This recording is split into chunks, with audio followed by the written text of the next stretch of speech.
دەستگای ڕووناچی بۆ فێرکردن و لەبەرکردنی قورئانی پیرۆز فیستیڤاڵێکی کاری دەستی بۆ ژمارەیەک لە خوێندکارە ئافرەتەکانی ساز کرد. لە فیستیڤاڵەکەدا نزیکەی 300 خوێندکار بەکاری ناوازە لە بوارەکانی ئامادەکردنی خواردنی جۆرا و جۆر و جلو بەرجی کوردی و حیجاب و شیرنەمەنی و هەویرکاری و کاری دەستی و جوانکاری ناوماڵ و گوڵی سروشتی و نەمام و گوڵی سروشتی و نەمام و جوانکاری ئافرەتان و گیادەرمانی سروشتی بەشداریان کردبوو. هەم خواردنی سمینە هەم ئەوانش ئەوەی قەدیمە جازمە قەدیمە دەکرێتە جل ئێستا ئەوش خەناوکە ئەوشتان لێ دروستکە کاری دەستی بەدەست خۆن دروستی کردیە تقریبا ئێستا کاری پێ ناگرێت بەس ئێستاکردمانەوە بە شێوازشم لێ دەرکەوتیە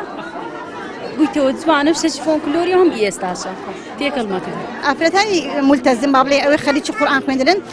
ڕاستە زۆر خەریکی خۆڕازانەوە نین لە دەرەوە لە پاڵ ئەوە داهێنان دەکەن لە ماڵێ لە دروستکردنی جوان و لە پەروەردەکردنی منداڵەکانیان لە هەمان کادا هەم پەروەردەکردنی منداڵەکان بە جوانترین شێوە فێری قورئان و فەرموودە و ئادابی فقی ئیسلامیان دەکەین لە پاڵ ئەوەشدا لە ماڵەوەش کاری جوان دەکەین خزمەت پیاوەکانمان دەکەین. خاڵێکی تر کە پێویستە باسی بکەم خوشکانمە لێرە ئیسفادەیەکی دەکەین ئەمە بۆ نمونە یەکەچیان لە جستن و تنین لێ هاتووە ئەمن فێر دەکا ئەمن لەوانەیە لە ئامادەکردنی خواردنێک کەمێک لێ هاتووتر بم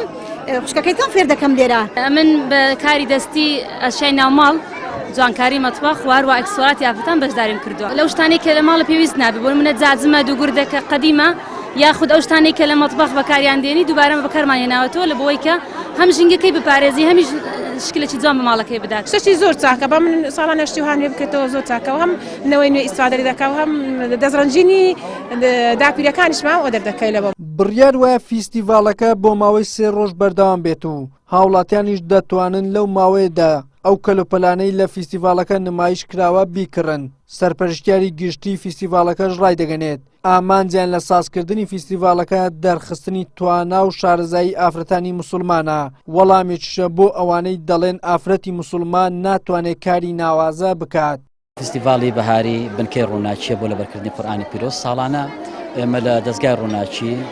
بنکەیەکی تایبەتمان هەیە بە تەحفیز نزیکەی زیاتر لە 1000 قوتابیمان هەیە. لله الحمد ساڵانە ئەمە فستیڤالێکمان هەیە بەڵام ئەوەی کە فستیڤاڵی ئەو ساڵ جیاواز دەکاتن لە ساڵانیت کە ئەوەیە کە فستیڤالەکەمان ئەو جارە هینا ناو دەستگای تایبەتمان کرد بە کاری دەستی ئەو خوشکە بەڕێزانەی کە لەلای ئێمە خەریکی تەحفیزی قورئانی پیرۆزن. هەدەفیشمان بەڕاستی لە ئەم جۆرە فستیڤالانە نیشاندانی جوانیە ئەو جوانی کە ئەو جوانی و دەزڕەنجینی کە لەو خوشکانەدا هەیە کە دێنە لای ئێمە لە خەریکی لەبەرکردنی قورئانی پیرۆزن چونکە زۆر کەس هەیە وا فکر دەکاتەوە کە ئینسان کاتێک کە خەریکی لەبەرکردنی قورئان و خەریکی قورئان خوێندن و خەریکی مدارەسەی قورئان بوو ئیتر دەبی دەست لە دنیا بەردا ناوەنیە بەڕێزان. ئێمە دەمانەوێت جوابێکی جوانی ئەو بەڕێزانە بدەنەوە پێیان بڵێن نەخێر ئەوەی کە بە جوانی قورئان خۆی جوان کردووە بەڕاستی ئەوە بەرهەمەکەیتی تەماشاکەن ئەو هەموو جوانیە ئەو هەموو دەزڕەنجینێکە لەو خوشکە بەڕێزانە بەدی دەکرێتن بریتێ لە جوانی ناخێت. دەستگای ڕووناچی ساڵانە جگەل لەکردنەوەی خولی بەردەوام بۆ فێرکردن و لەبەرکردنی قورئان و حەدیث و شارزاترکردنی تاچی موسڵمان بە ئاینی ئیسلام چەندین خولی تری هەیە بۆ دەرخستنی توانای تاکەکانی کۆمەلگا وەکو خولی دوورمان و گەشەپێدانی مرۆیی هاوکات هەموو ساڵێکیش فیستیڤاڵی تایبەت بە کەلەپور و کاری دەستی بۆ خوێندکارانی دەکاتەوە ئامانجیشیان لەو کارە هاندانی تاکە بۆ ئەوەی پشت بەخۆی ببەستێت بەو شارزایی کە هەیەی بتوانێت بژێوی خۆی و خانەوادەکەی دابین بکات. وەلی سەلیم کەناڵی ئاسمانی پێم هەولێر.